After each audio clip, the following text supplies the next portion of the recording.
রিজিক একমাত্র আল্লাহর পক্ষ থেকেই নির্ধারিত। একবার এক বুজুর্গ ব্যক্তি বনের মধ্যে দিয়ে যাচ্ছিল।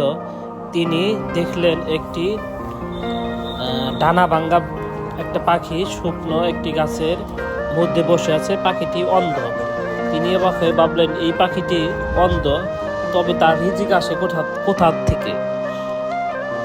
আজকে সে দেখবে। কিছুক্ষণ পর দেখলেন আরেকটি পাখি মুখে করে খাবার নিয়ে এলো, অন্ধ পাখিটির মুখে তুলে দিল।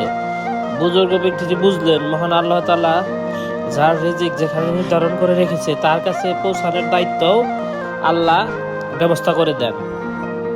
আপনার রিজিক যা লেখা আছে তা আপনার কাছে পৌঁছাবেই।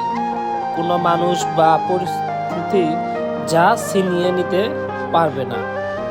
আল্লাহর উপর ভরসা রেখে হালাল পথে চেষ্টা চালিয়ে যাওয়াই হলো মুমিনের কাজ।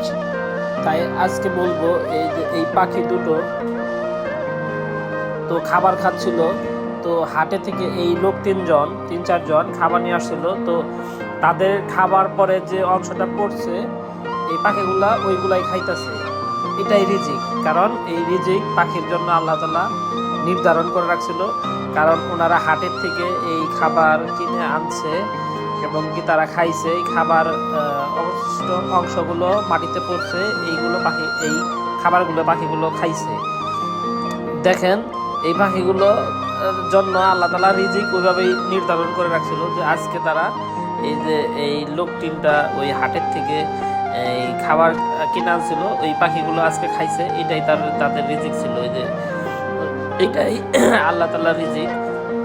তো মানুষের মাধ্যমে আনবে, কার মাধ্যমে আনবে, সবকিছু আল্লাহ তাআলা নির্ধারণ করে দিয়েছে। দেখেন, পাখিগুলো খাচ্ছে, এটাই রিজিক।